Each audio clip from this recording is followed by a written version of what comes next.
எல்லாருக்கும் வணக்கம். நாங்கள் எங்கள் படத்தோடைய பிரச்சனையை பற்றி பேசலாம் அப்படின்னு வந்தோம். அதுக்கு முன்னாடி நிக்கில் சார் அவருடைய பிரச்சனையை சொல்லிட்டாரு. 20 நாளுக்கு முன்னாடியே நான் புக் பண்ணிட்டேன். நடுவில் 2-3 பேர் பூந்து குழப்புறானுங்க, நீங்கள்லாம் கண்டிப்பாக வந்துடணும். அதை எங்கள் முன்னாடி கன்ஃபார்ம் பண்ணுறாரு. 20 நாள் முன்னாடி நான் புக் பண்ணிட்டேன் தெரியுங்களா? அந்த 2 பேர் யாருன்னு உங்களுக்கும் தெரியும். ஸோ எங்கள் பிரச்சனையை விட அவர் பிரச்சனை தான் பெருசாக இருக்குது. ஸோ கண்டிப்பாக வாங்க. நீங்கள் 2 நாள் கழித்து அந்த 15th ஈவினிங் நான் டெஃபினட்டாக என்ஜாய் பண்ணுவீங்க. ஒரு 2 மணி நேரம். இந்த படம் வந்து ரொம்ப ஸ்பெஷலாக இருக்கும். என்னென்னா என்னுடைய படங்கள் நான் வந்து காமெடினாக பண்ணும்பொழுது ஆர்யா எனக்கு ஃபோன் பண்ணி, எப்போயுமே நாங்கள் ரெகுலராக பேசிக்கிட்டே இருப்போம். ஆர்யா வந்துட்டு, ஏன் மச்சான் நீ காமெடி பண்ணும்பொழுது ஒரு ஜாலியாக இருப்ப, பயங்கரமாக நல்லா பண்ணுவே, ஏன் இப்போ ஹீரோவானதுக்கப்புறம் பயங்கர அந்த ஃப்ளோ இல்லையே அப்படின்னு கேட்டான். இல்லை மச்சான், நிறைய கமிட்மெண்ட்டு, நிறைய விஷயங்கள், இந்த படம் பண்ணுறது, அடுத்த படத்துக்கு ஒன்று இது பண்ணுறது, இதுக்கு நடுவில் யாராவது ஒருத்தங்க அட்வான்ஸ் எடுத்துகிட்டு வந்துடுறாங்க, அந்த கதை கூட சரியாக கேட்க முடியாமல் டக்குன்னு ஏதோ ஒரு கமிட்மெண்ட் ஆயிரும் அப்படின்னு. அப்போ ஆர்யா சொன்னது, இந்த படத்தில் நீ ஃபுல்லாக க்ரியேட்டிவிட்டியில் இறங்கி வேலை செய், உன்னோடைய பிரச்சனை எல்லாத்தையும் நான் பார்த்துக்கிறேன், உன்னோடைய ப்ராப்ளம் எல்லாத்தையும் நான் சால்வ் பண்ணுறேன், நீ ஒன்லி வேலை செய்ய வேண்டியது இந்த 1 இயர் இந்த படம் மட்டும்தான் அப்படின்னா, அது எனக்கு ஒரு மிகப்பெரிய ஒரு பலமாக இருந்தது. ஸோ நீங்கள் இந்த படத்தில் மறுபடியும் என்ன ஒரு நல்ல ஒரு கதை, திரைக்கதை, காமெடி, என்னுடைய ஆக்டிங், இது எல்லாமே வந்துட்டு நிச்சயமாக உங்களை வந்துட்டு திருப்திப்படுத்தும் நான் நம்புகிறேன். மே 16 தியேட்டரில் போய் பாருங்கள். அதே மாதிரி ஆனந்தை நான் சொல்லுவேன், தமிழ் உலகின் கிறிஸ்டோஃபர் நோலன் அப்படின்னு சொல்லுவேன். ஏன்னா ஆனந்த் பண்ணுற கதை வந்துட்டு ஒரு லைனில் இருக்கவே இருக்காது. ஹாரர் ஜானர்னால் ஹாரருக்குள்ளவே இருக்காது. டிடி ரிட்டர்ன்ஸ் நீங்கள் பார்த்தீங்கன்னா ஏற்கனவே நான் சொன்னேன், அது மாதிரி அதில் வந்து கேம் இருக்கும், அதில் ஒரு காசு காணாமல் போய்டும், அதில் ஒரு த்ரில்லர் இருக்கும், அதுக்கப்புறம் பார்த்தீங்கன்னா ஹாரருக்குள்ளே ஒரு அட்வென்ச்சர் இருக்கும். ஸோ இப்படி எல்லா லேயரையுமே வச்சு, ஆனால் ரொம்ப அழகாக ரொம்ப ஈஸியாக பண்ணுவான். அந்த அளவுக்கு கொஞ்சம் நல்ல நாலேஜ் உள்ள ஒரு ஆள் ஆனந்து. ஸோ இந்த படமும் அது மாதிரி தான். இந்த கதையாக சொன்னால் யாருக்குமே புரியாது, என்னாலே புரிஞ்சிக்கவே முடியல. ஆனால் அதை ஒரு ஃப்ளோ பண்ணி ஒரு ஸ்க்ரீன் ப்ளேவாக பண்ணி ஒரு படம் அவுட்புட் காட்டும்போது தான் ரொம்ப நல்லா இருந்துச்சு. நல்ல காமெடியாக இருக்குது. டெஃபினட்டாக நீங்கள் எல்லோரும் சிரித்து பயங்கரமாக என்ஜாய் பண்ணுவீங்க. பட் நான் இங்கே என்ன தான் நாங்கள் கூவி படத்தை விற்றாலும் நீங்கள் பார்த்துட்டு சொல்கிறதா ரிசல்ட்டு. நீங்கள் தேட்டரில் பாருங்கள், ஃபேமிலியோடு பாருங்கள், குழந்தைங்க எல்லோரையும் கூப்பிட்டு போய் பாருங்கள், டெஃபினட்டாக என்ஜாய் பண்ணுவீங்க. கண்டிப்பாக நம்ம மே 15th ஈவினிங் இங்கே ப்ரிவியூவில் மீட் பண்ணுவோம். தேங்க்யூ. நன்றி. தேங்க்யூ. எல்லாருக்கும் வணக்கம். ரொம்ப சந்தோஷமாக இருக்கும் உங்களெலாம் இன்றைக்கி மீட் பண்ணுறது திரும்ப 1 வீக்குள்ளேயே. இந்த படம் வந்து ஆக்சுவலாக பிரேம் கதை சொன்னோன்னே எனக்கு லாஸ்ட் அவரோட டிடி ரிட்டர்ன்ஸ் வந்து ரொம்ப பிடிக்கும். ஏன்னா இட்ஸ் ஜஸ்ட் நாட் ஒரு மைண்ட்லெஸ் காமெடின்னு இருக்காது அந்த படம். ஆக்சுவலாக பார்த்தீங்கன்னா அதில் ஒரு நல்ல ஒரு ஸ்டோரி இருக்கும், அதுக்கான ரீசனிங் இருக்கும், அதுக்கான ஒரு ப்ளே இருக்கும், அதுக்கான ஒரு கேம் இருக்கும். ஸோ அது வந்து ரொம்ப இன்ட்ரெஸ்டிங்காக இருந்தது. அந்த அந்த ஸ்பேஸில் வந்து அந்த காமெடி வந்து ரொம்ப பியூட்டிஃபுல்லாக எக்ஸிக்யூட் பண்ணியிருப்பார். ஸோ அதே மாதிரி பிரேம் வந்து இந்த கான்செப்ட் சொன்னோடனே ரொம்ப இன்ட்ரெஸ்டிங்காக இருந்தது. ஒரு படத்துக்குள்ளேயே தியேட்டரில் உள்ளே போய் அந்த படத்துக்குள்ளே அந்த கேரக்டர்ஸ் வந்து அந்த படத்துக்குள்ளே டிரான்ஸ்போர்ட் ஆகிடுறானுங்க. ஸோ அது வந்து ரொம்ப ஒரு நாவல் ஐடியா, ஒரு இன்ட்ரெஸ்டிங்கான ஐடியா. இதில் எப்படி ஒரு காமெடியும் சரி, அதில் ஹாரர் எலிமெண்ட் எப்படி கொண்டு வர போகிறாருன்னு ரொம்ப ஆர்வமாக இருந்தேன். பட் அந்த லைன் ஐடியா சொன்னதுக்கப்புறம் நான் அவர்கிட்ட சொன்னது தான், நீ கரெக்டாக பண்ணிட்டேன்னா இது சூப்பராக இருக்கும் ஆஸ் எ ஃபில்ம் அப்படின்னு. ஸோ கம்ப்ளீட்டாக பண்ணி முடித்த உடனே really like it. Santhanam sir கேட்ட உடனே அவருக்கும் ரொம்ப பிடிச்சிருந்தது. So that's why beyond budget எல்லாமே வந்து அதெல்லாம் பார்க்காம இந்த படம் எடுத்தால், இந்த குவாலிட்டியில் எடுத்தால், இந்த லொக்கேஷன்ஸ் எல்லாம் யூஸ் பண்ணி எடுத்தால் மட்டும்தான் இதோட 100% ஒரு எக்ஸ்பீரியன்ஸ் பண்ண முடியும்னு அப்பயே முடிவு பண்ணிட்டோம். ஸோ கண்டிப்பாக சந்தானம் சாரோட அவரோட சப்போர்ட் இல்லாமல் இது பண்ணியிருக்க முடியாது. So I think full and full Santhanam வந்து இதில் வந்து ஆலோசிச்சு அவங்க பிரேம் கூட சேர்ந்து என்னெல்லாம் பெஸ்ட்டாக இதில் பண்ண முடியுமோ அவங்க 2 பேரும் சேர்ந்து பண்ணியிருக்காங்க. தட்ஸ் என்னோட இன்புட்லாம் ரொம்ப கம்மி தான். பட் தேர் எஃபர்ட் ஒரு லாஸ்ட் ஆல்மோஸ்ட் a year இந்த ப்ராஜெக்டில் தான் அவங்க 2 பேரும் ட்ராவல் ஆகிட்டுருக்காங்க. ஸோ கண்டிப்பாக இந்த படம் நல்லா வந்து இருக்குன்னு எல்லோரும் நம்புகிறோம். ஸோ இந்த 16th ரிலீஸ் ஆகும்போது நீங்களும் பார்ப்பீங்க. So definitely very happy as a ப்ரொடியூசராக இந்த படம் ப்ரொடியூஸ் பண்ணியிருக்கேன்னு ரொம்ப ஹாப்பியாக இருக்கேன். அண்ட் கண்டிப்பாக அந்த ஹாப்பினஸ் வந்து இன்னும் அடுத்த லெவல் போகணும்னு நினைக்கிறேன். டெஃபினெட்லி இது மிகப்பெரிய சக்ஸஸ் ஆனால் இதோட நெக்ஸ்ட் லெவல் 2 கண்டிப்பாக சேர்ந்து பண்ணுவோம். So definitely so looking forward to it. Very positive about this project, அதை தான் நான் சொல்லுவேன். So thank you so much. பத்திரிகை மற்றும் ஊடக நண்பர்களுக்கு வணக்கம். கேக்குதா? ஓகே. ஒரு குறள் ஒன்று சொல்லணும் இந்த இடத்துக்கு. முகநக நட்பது நட்பல்ல, நெஞ்சத்து அகநக நட்பது நட்பு. அந்த குறளுக்கு பொருத்தமாக ஒரு 2 பேர் செலக்ட் பண்ணணும்னு சொன்னால் அது ஆர்யா சாரும் சந்தானம் சாரும் தான்.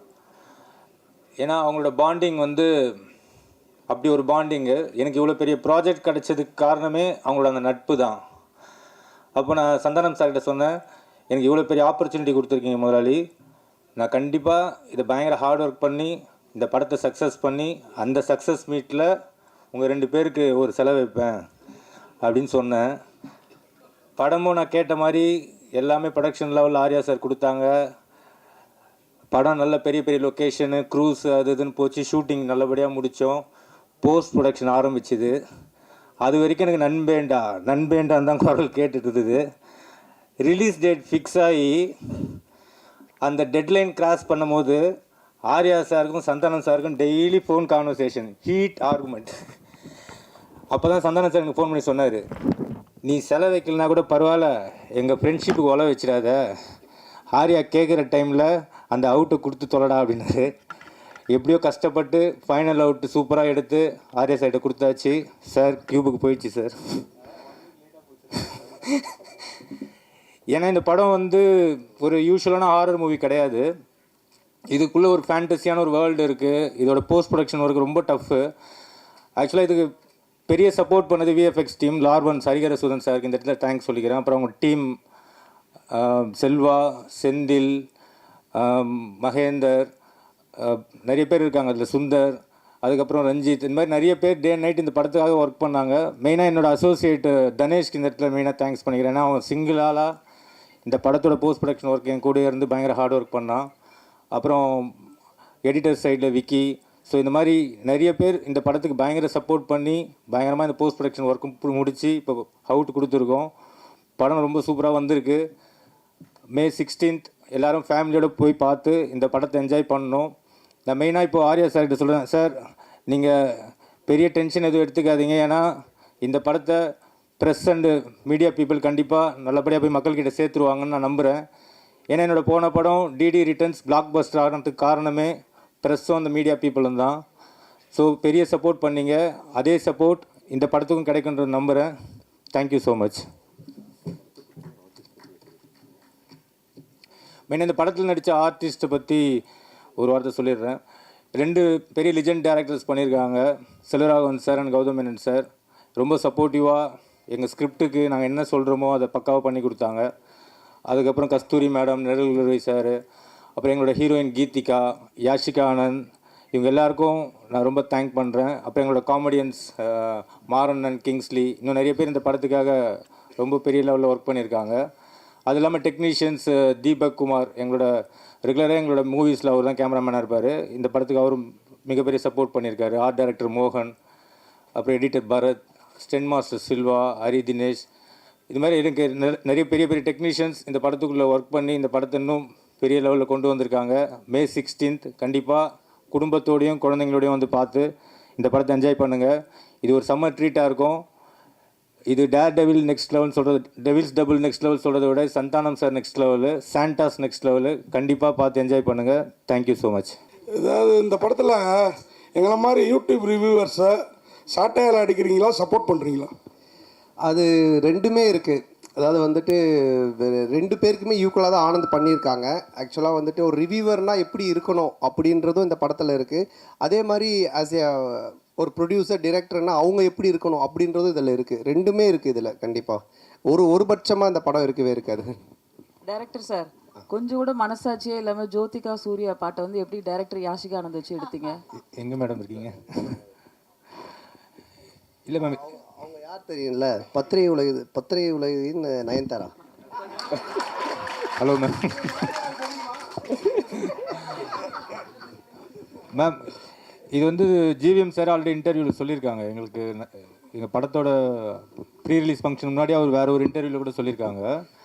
ஆக்சுவலாக அவர் ரொம்ப என்ஜாய் பண்ணி பண்ணார். இது வந்து ஸ்க்ரீன் பிளேக்குள்ளே ஒரு சீக்வன்ஸ். இது ஆக்சுவலாக இது வெறும் காமெடிக்காக மட்டும் எடுக்கல, இது ஸ்க்ரீன் பிளேவாகவே இது தேவைப்படுது. ஸோ நாங்களே கொஞ்சம் ஹெசிடேட் பண்ணி தான் சார்கிட்ட கேட்டோம். பட் அவர் ரொம்ப ஸ்போர்ட்டிவாக இது பண்ணி தான் அவன் நல்லா இருக்குது இது அப்படின்னு சொல்லி பண்ணார். நீங்கள் தேட்டரில் பாருங்கள், பார்த்தீங்கன்னா உங்களுக்கு எதுக்காக பண்ணுன்றது ரிவீல் ஆகும் கண்டிப்பாக. Sir congratulations.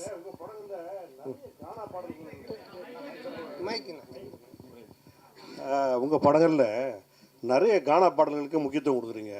அதுக்கு என்ன காரணம்? அதுக்கு இந்த ஹீரோக்களில் நீங்கள் ஹீரோவாக ஆகிட்டீங்க, அந்த மாதிரி இந்த இன்ட்ரோடக்ஷன் சாங்ஸு அந்த மாதிரிலாம் நீங்கள் இம்பார்ட்டன்ஸ் கொடுக்காம மெயினாக கானா பாடலுக்கு முக்கியத்துவம் கொடுக்குறதுக்கு என்ன காரணம்?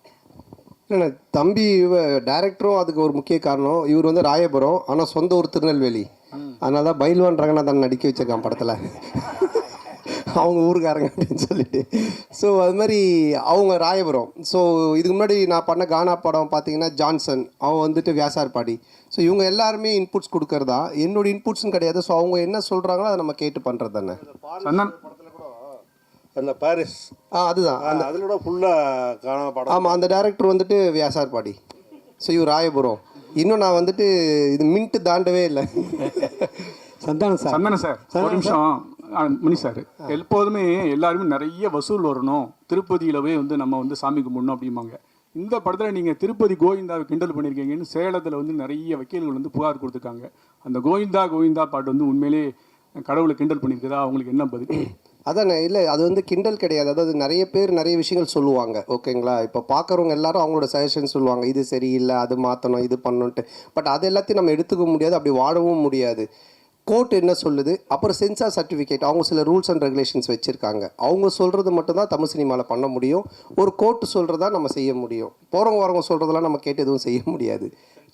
ஆமாம், சென்சாரில் வந்து அவங்க பார்த்துட்டு என்ன கரெக்ஷனாக சொல்லியிருக்காங்க, அதையும் நாங்கள் பண்ணியிருக்கோம்.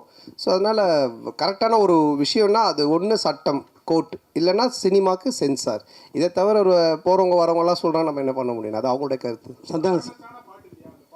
ஆமாம், அதில் நீங்கள் இப்போ பார்த்தீங்க அந்த பாட்டில் வந்துட்டு அந்த பாட்டு வரும், நடுவில் இவரோட கேரக்டரை பற்றி வரும். ஆனால் இதுக்கும் அந்த பாட்டுக்கும் சம்மந்தம் இருக்காது. இப்போ நம்ம பெருமாளை பற்றியோ இல்லை கோவிந்தாவை பற்றியோ நம்ம கிண்டலாக பண்ணி தான் சொல்லலாம். அது எனக்கு வந்து நான் வந்து திருப்பதிக்கு போய் இப்போ இந்த ரிலீஸ் பண்ணி கூட நாங்கள் போகிறோம். நாங்கள் வந்து வருஷம் எல்லா படத்துக்குமே நானும் ஆனந்தம் கீழேருந்து மேலே நடந்தே போவோம். இப்போ இந்த தடவையும் போகிறோம். நான் பெருமாளுடைய பக்தர், எனக்கு பெருமாள் ரிலீஸ் பண்ணி நான் போய் வேண்டிப்பேன். அவருடைய பாட்டு ஃபஸ்ட்டு வரணுன்றது என்னுடைய ஒரு ஆசையாக இருந்துச்சு. அதை தான் நம்ம வச்சுருக்கோமே தவிர. ரெண்டாவது உங்களுக்கு தெரியும், நான் வந்துட்டு கடவுள் நம்பிக்கை உடையவன். இன்றைக்கி டிஷர்ட் கரு போட்டுக்கிறவங்க கேட்குறீங்களா? ஸோ அதனால் நான் வந்து கடவுளை கிண்டல் பண்ணியோ கடவுள் இது பண்ணலாம் இது பண்ணவே மாட்டேன். அது உங்கள் எல்லாருக்குமே தெரிஞ்ச விஷயம். அதனால் அது வந்து என்னுடைய மன திருப்திக்காக வச்சுது, அதுவும் சரியான முறையில் இருக்குது. சந்தானம் சார் சந்தானம், நீங்கள் தமிழ் படைப்பாளி, பாட்டாளி, நல்ல தமிழ் பேர் வச்சிருக்கலாமே. இதுக்கான ஆக்சுவலாக வந்துட்டு இது தில்லுக்கு துட்டு 1லேருந்து ஆரம்பித்த சீக்வல்னு. இது தில்லுக்கு துட்டு 1, தில்லுக்கு துட்டு 2, அதுக்கப்புறம் டிடி ரிட்டர்ன்ஸ். ஸோ இப்படி எல்லாமே அதில் வந்ததுனால அதனுடைய சாயல் இருந்தால் ஈஸியாக ஆடியன்ஸ் கொஞ்சம் ரீச் ஆகும் அப்படின்றதுக்காக தானே தவிர, இல்லைன்னா நீங்கள் சொன்ன மாதிரி இப்போ நம்ம நல்ல ஒரு தமிழ் பேர் இதுக்கப்புறம் வைக்கலான்னு. சந்தானம் சார், இங்கே உங்களுக்கு சொல்லுங்கள். இப்போது ஒரு வாரமாக வந்து எல்லையில் வந்து பதற்றம் இருக்குது, எதிர்பாராத பல நிகழ்வுகள் நடந்திருக்கு. இந்த நிகழ்வுகளால் சில படங்கள் ரிலீஸ் ஆன படங்களை வந்து நிறுத்திட்டு தே புஷ் டேட்ஸ் ஆல்சோ. பலர் வந்து ரிலீஸ் பண்ணலான்றதை வந்து புஷ் பண்ணுறதுக்கான முயற்சி எடுத்திருக்காங்க. உங்களுக்கு அந்த மாதிரி ஏதாவது அன்சர்டனிட்டிஸ் இருந்ததா? போன வாரம் ஏதாவது மாற்றுதல் பிளான் பண்ணியிருந்தீங்களா? என்ன? ஆமாம், நிச்சயமாக இருந்துச்சு. அது நான் ப்ரொடியூசர் ஆர்யாட்டையும் நான் வந்து டிஸ்கஸ் பண்ணோம், ஆர்யாவும் பேசிகிட்டு இருந்தாங்க. ஆனால் அதுக்கப்புறம் அது நல்ல முறையில் கடவுள் அருளால் சுமூகமாக அது இப்போ முடிஞ்சு, ட்ரம்ப் அந்த ஒரு ட்வீட் பண்ணதுக்கப்புறமா அவர் சொன்னதுக்கப்புறமா இப்போது சால்வ் ஆனதுனால சரி ஓகே அகைன் நம்ம வந்துட்டு ப்ரொசீட் பண்ணலாம் அப்படின்ற ஸ்டெப் தான் எடுத்திருக்கோம். மேபி பதட்டமாக இருக்குது, இன்னும் மோசமாக போயிட்டுருக்குன்னா நிச்சயமாக நாங்களும் அதை இது எல்லாத்தையுமே ஸ்டாப் பண்ணலான்னு அவர்கிட்டே சொன்னோம். நிக்கில் முருகன்கிட்டே நாங்கள் என்ன சொன்னோன்னா, இல்லை சார் நம்ம ப்ரெஸ் இதெல்லாம் ஸ்டாப் பண்ணிடலாமல் இன்னும். அப்புறம் மார்னிங் அந்த ஒரு நியூஸ் பார்த்துட்டு தான் அதுக்கப்புறம் சரி நம்ம ப்ரொசீட் பண்ணலான்னு பண்ணோம். அதான் கேளுங்க விடுங்க சொல்லுங்கள். அந்த மிலிட்ரி வீரர்களுக்கு நன்றி தெரிவிக்கிற விதமாக தான் 2 பேரும் மிலிட்ரி கெட்டப்பில் வந்திருக்கீங்களா? ஓ, அவர் எவ்வளோ காமெடியாக ஜாலியாக கேட்குறாரு. இல்லை ஆக்சுவலாக வந்து அவர் அந்த படம் அந்த மாதிரி அது என்னன்னு தெரியல எனக்கு, அவர் வச்சுட்டு இருக்காரு. நான் இந்த படத்தோட கண்டினியூஷனுக்காக அது மாதிரி கட் பண்ணியிருக்கேன். சார் கேமியோ ரோல் யாரும் பண்ணுறீங்களா? இல்லை இப்போதைக்கு அந்த ஐடியா இல்லை, அப்படியே இருந்தாலும் இப்போ சொல்ல மாட்டோம் இல்லைங்களா? இல்ல இந்த படத்துல யாரும் இருக்காங்களா? இந்த படத்தில் அதான் அது இப்போ சொல்ல முடியாது அப்படியே இருந்தாலும், ஏன்னா படத்தில் ஒரு சர்ப்ரைஸ் எலமெண்ட்டாக தானே அது இருக்கும். அப்ப ஆனால் அப்படின்னு எதுவும் இல்லை, அப்படி இருந்தாலும் சொல்ல மாட்டோம். டைரக்டர் சார், டைரக்டர் சார், இன்னொரு பைக் கொடுமா. போஸ்டரில் ஹீரோயினையும் கஸ்தூரி மேடத்தையும் காணாம என்ன காரணம்? இன்னைக்கு இது நிறைய போஸ்டர் டிசைன்ஸ் பண்ணோம் சார். ஸோ இதில் இன்னைக்கு 15th வந்துடும் சார் கஸ்தூரி மேடம் போஸ்டர். அவர் பிரச்சனை அவருக்கு. டைரக்டர் அண்ட் சந்தானம் சார், இந்த படத்தில் வந்து பார்த்தீங்கன்னா போகிற போக்கில் நெல்சன் சாரையும் கலாச்சிட்டாரு, அப்படியே காக்கா காக்கா அந்த இதையும் சீனியும் எடுத்திருக்கீங்க. ஸோ இது ரெண்டுமே ஒத்துக்கிட்டாங்களா? அதே போல் இந்த படம் முடிஞ்ச உடனே சந்தானம் சார் இந்த படத்துக்கு ரிவ்யூ பண்ணுவாரா? கண்டிப்பாக அவரே படத்தில் ரிவ்யூவர் தானே. இது யாரையும் கலாச்சி பண்ணல, இது ஒரு ஃபேண்டசி வேர்ல்டுக்குள்ளே ஒரு கிங்ஸ்லியாகவே இருக்கார். ஸோ அதை சொல்கிறதுக்கு ஒரே ஒரு பாயிண்ட்டு அவர் டைரக்டர் நெல்சன் தான். ஸோ அதனால தான் அது மாதிரி ஒரு டைலாக் பண்ணோம். இல்லை அதுலேயே சொல்லியிருப்பாரு, டேய் நீ நெல்சன் படத்தை ப்ராடக்டரா, நெல்சன் ஒரே மாதிரி கொண்டு போவாரா, நீ ஏன்டா மாத்துற அப்படின்ற மாதிரி ஒரு இதை போட்டிருப்பாரு. அதனால தான் கேட்டேன், நெல்சன் எதுவும் இது அப்ஜெக்ஷன் தெரிவிக்கலையா? இல்லை இப்போ என்னென்னா ஒரு டேரக்டருக்குன்னு ஒரு ஸ்டைல் இருக்குது, ஓகேங்களா? இப்போ வந்துட்டு இவர் படம்னா இந்த மாதிரி இருக்கும் அப்படின்ட்டு. ஸோ ஆனந்த் படம் அப்படின்னாலே நிறைய கொஞ்சம் கிண்டல், அந்த ஒரு சட்டையர் அண்ட் ஸ்பூஃப் இருக்கும். சில படத்தோடைய ரெஃபரன்ஸை வச்சு அவர் கிண்டல் அடிப்பார், அப்புறம் சில பேரோட கேரக்டர்ஸ் வச்சு பண்ணுவார். ஆனால் அது எல்லாமே ஒரு ஃப்ரெண்ட்ஷிப்பில் எல்லோரும் தெரிஞ்சவங்க, அவங்கக்கிட்ட எந்த ஒரு பாதிப்பும் வராதுன்னு தெரிகிறது மட்டும்தான் பண்ணுவோம், இல்லைன்னா அது பண்ணுறது கிடையாது. இப்போது நாங்கள் ஜாலியாக பேசிப்போம், ஆனால் இவர்கிட்ட பேசினா அது செட் ஆகாதுன்னா அதை நாங்கள் அவங்கள தொட மாட்டோம். சார், இப்போ நீங்கள் பார்க்கிங் காசு கோவிந்தா, டிக்கெட் காசு கோவிந்தான்னு சொல்லிட்டு ஒரு விஷயம் சொல்கிறீங்க. லேட்டஸ்ட்டாக ஒரு 2 மாதத்துக்கு முன்னாடி பார்த்தீங்கன்னா தேட்டரை விட்டு வெளியே வரும்போது பார்க்கிங் காசு வேஸ்ட்டு, பாப்கார்ன் காசு வேஸ்ட்டுன்னு சொல்லியிருக்கீங்க. எந்த படத்தை மென்ஷன் பண்ணி சொல்லியிருக்கீங்களா? இல்லை, எந்த படத்தையும் மென்ஷன் பண்ணல. ஆடியன்ஸு மக்கள் டெய்லி என்ன பேசுகிறாங்க, டே டு டே அவங்க என்ன கரண்ட் சுச்சுவேஷனில் இருக்காங்கன்றதை பார்த்துட்டு அதை எடுத்து நம்ம படத்தில் வைக்கிறோம். எப்பவுமே படம் அதுதானே, என்ன நடக்குதோ அதை நம்ம எடுத்து அது சினிமாவாக காட்டும்போது நல்ல ரீச் கிடைக்கும். ஆர்யா ப்ரொடியூசர் நல்ல சம்பளம் கரெக்டாக கொடுத்துட்டாரா? ஆர்யா கிட்ட கேட்குறீங்களா? சந்தானம் சாருக்கு சம்பளம் கேட்டது கொடுத்துட்டாரா? நான் கேட்டதை விட அதிகமாகவே கொடுத்துட்டாரு. அதாவது வந்துட்டு என்ன சொல்கிறது, அதான் நான் சொன்னேன் இல்லைங்களா, நாட் ஓன்லி இந்த படத்தோடைய சம்பளன்றது இல்லாமல் என்ன உனக்கு தேவை, எங்கேயும் போய் டக்குன்னு ஒரு அட்வான்ஸ் எடுத்துகிட்டு வராங்கன்னு சொல்லிட்டு கை நீட்டாத, எங்கேயும் வாங்காத, நீ வந்து 1 year ஃப்ரீயாக வேலை செய்யினாங்க. அதான் நான் சொன்னேன், வீட்டை விட இடிச்சாங்க, புது வீடே இப்போ கட்டியிருக்கேன், எல்லாம் காரணம் ஆர்யா பவன் தான். சார் இந்த படத்தில் ஆனால் சந்தானம், இந்த படத்தில் பார்த்தீங்கன்னா கவுண்டமணி சார் தான் ஒரு படங்கள்லாம் பார்த்தீங்கன்னா பேர் வைப்பார், கொயகா கச்சா மூஞ்சி, அனில் மூஞ்சி, அந்த மாதிரிலாம். ஸோ நீங்கள் வந்து நிறைய பேருக்கு இப்போ இந்த படத்துலேயே பார்த்தீங்கன்னா கெளுத்தி, கெண்டை, குறவை மீன் அந்த மாதிரிலாம் வச்சுருக்கீங்க. ஸோ இது எப்படி உங்களுக்குன்னு மாட்டுதா ஜிலேபி மூஞ்சிலாம் வந்து? இல்லையே, நான் இதில் யாருக்கும் பேர் வைக்கலையே. பாட்டு எழுதும் போது அந்த கெளுத்தி என்ன அது அவருடைய பேரே கெளுத்தி தான், ஒரிஜினல் நேமே கெளுத்தி, ஒரிஜினல் பேரே கெளுத்தி தான். எனக்கு கெளுத்தி இல்லை, நாங்கள் வைக்கல, அவங்க ஒரிஜினல் பேரே அதுதான். சார், உங்களுக்கு சூர்யா ஜோதிகா பாட்டு எடுக்கும்போது கௌதம் மேனன் வந்து என்ன சொன்னாருன்னா, அவர் படத்தையே ரீக்ரியேட் பண்ணியிருக்காரு. அதுவும் நீங்கள் தான் சொல்லணும், கிண்டல் பண்ணி நீங்கள் ரொம்ப எடுத்துருக்க மாதிரி எடுத்துருக்கு. அது யாஷிகா ஆனந்த் கூட ஸ்லோ மோஷனில் கூட விட்டு அவர் ஒத்துக்கிட்டாரா இப்படி?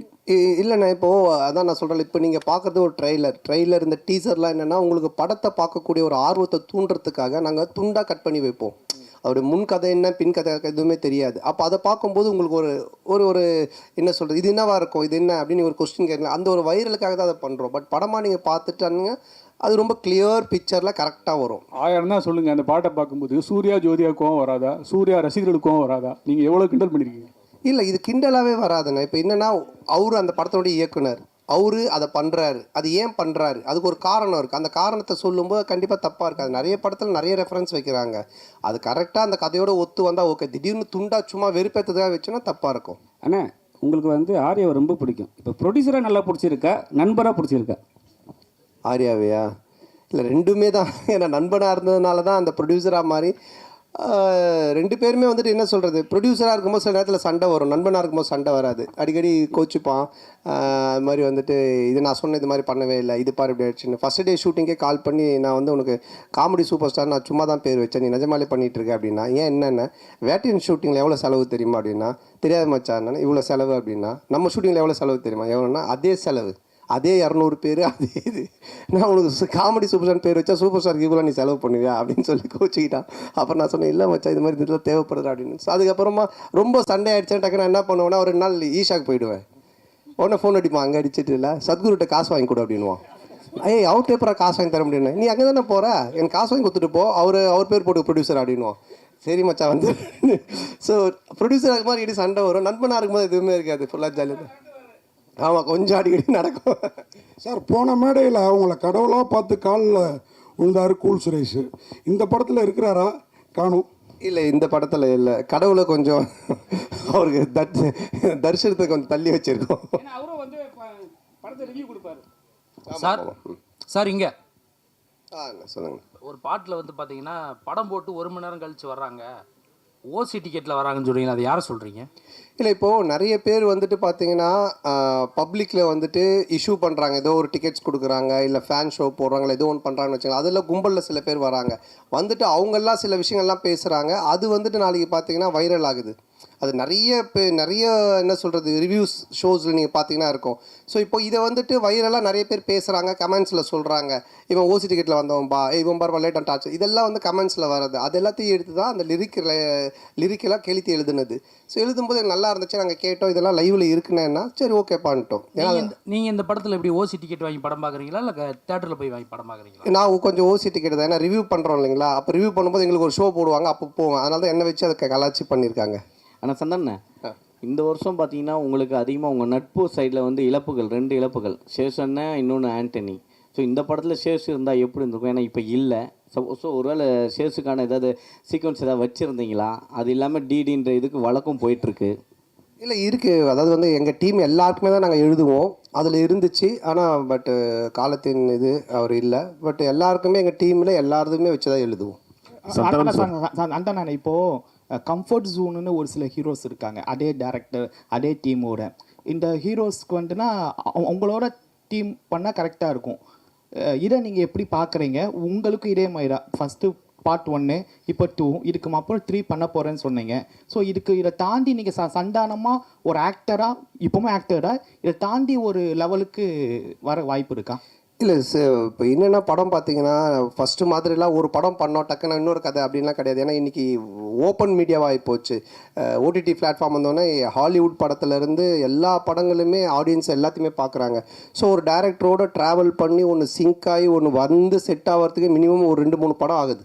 அதனால தான் டக்கு மாற்றி போக முடியல. ஏன்னா என்னுடைய சிங்க் அவருக்கு தெரியணும், அவருடைய சிங்க் எனக்கு தெரியணும். அதுக்காக தான் அந்த மாதிரி ட்ராவல் பண்ணுறமே தவிர மற்றபடி. சந்தனம் சார் இங்கே தான் திருப்பி ரைட் ஹியர். உங்களுடைய நட்பு வந்து சிம்புவோட வந்து எல்லாருக்கும் தெரிஞ்ச விஷயம். அண்ட் அவர் வந்து ஒரு ரிக்வெஸ்ட் வச்சுருக்காரு உங்ககிட்ட, நீங்கள் மறுபடியும் காமெடியனாகவும் படம் வந்து நடிக்கணும் அப்படின்ட்டு. அந்த ரிக்வெஸ்ட்டை எவ்வளோ தூரத்துக்கு நீங்கள் எடுத்துக்கிட்டு இருக்கீங்க? இனிமேல் சந்தானம் காமெடியானவும் அடிக்கடி படத்தில் பார்க்க முடியுமா? ஏன்னா உங்களுக்குன்னு ஒரு ஃபேன் பேஸ் இருக்குது, அந்த ஃபேன் பேஸ் நீங்கள் மறுபடியும் காமெடியன் ரோல்ஸும் பண்ணணும்னு எதிர்பார்க்குறாங்க.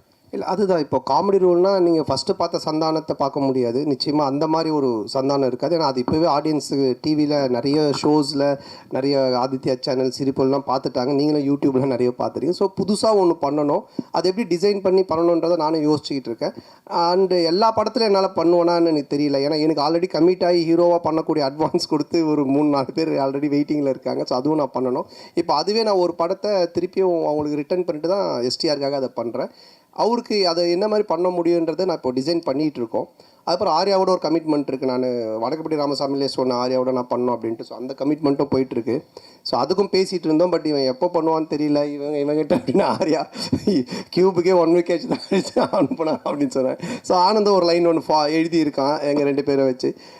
அதில் ஒரு கேரக்டர் ஒன்று பண்ணலான் இருக்கோம்.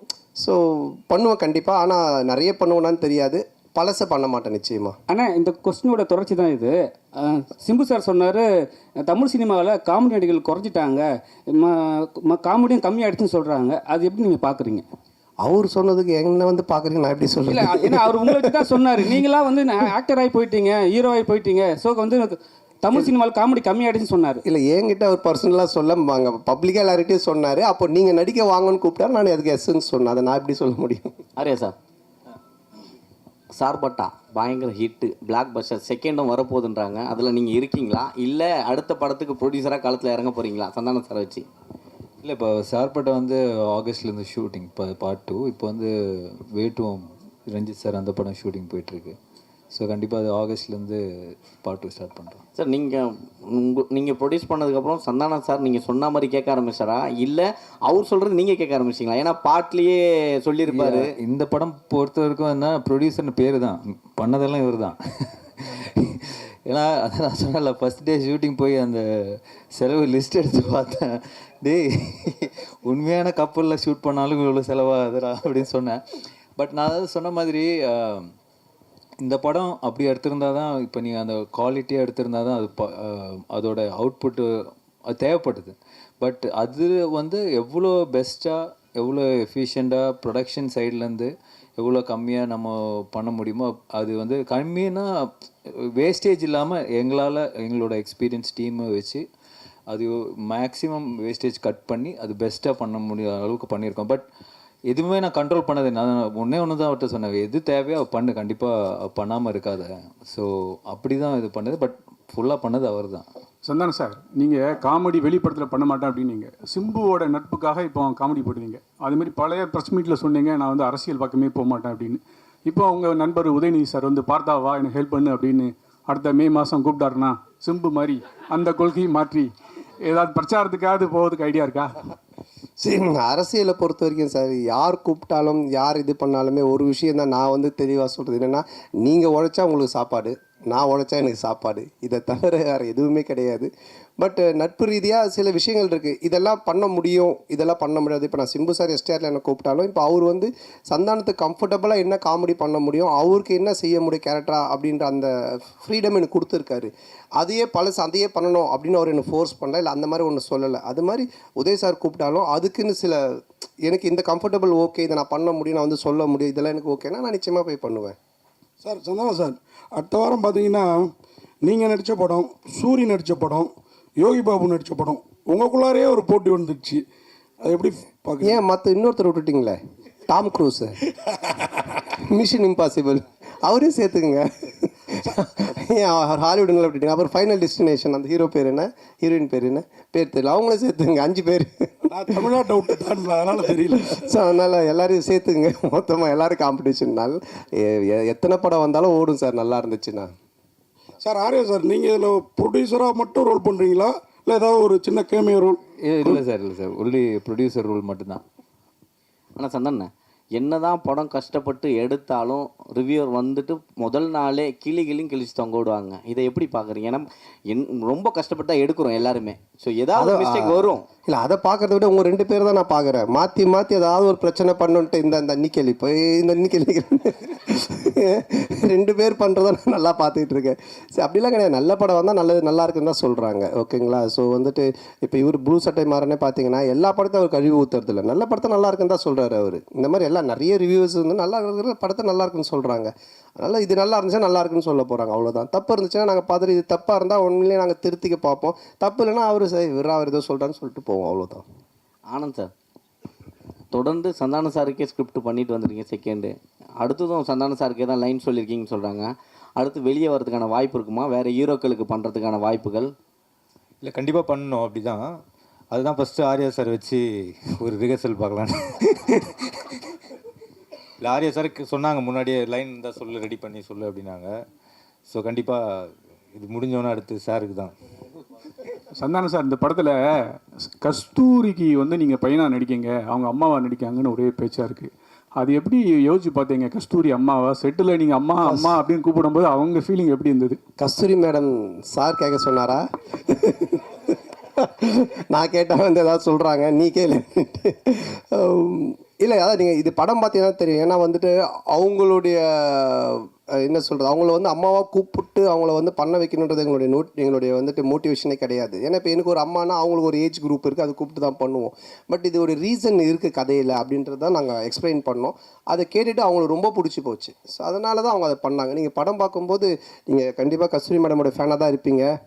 அதனால் வந்துட்டு நிச்சயமாக அவங்களுக்காக 2 தடவை பார்ப்பீங்க.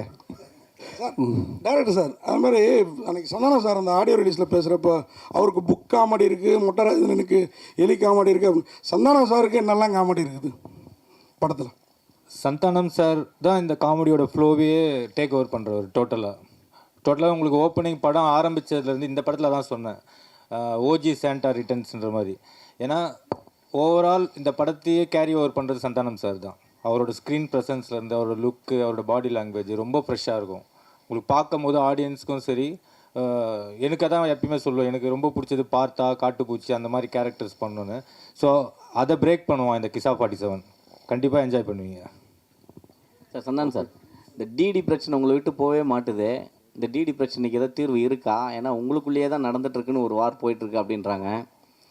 இல்லை அது வந்துட்டு என்ன சொல்கிறது, ஒரு படம் ரிலீஸ் ஆகும்போது இப்போ பல பிரச்சனைகள் வரும்.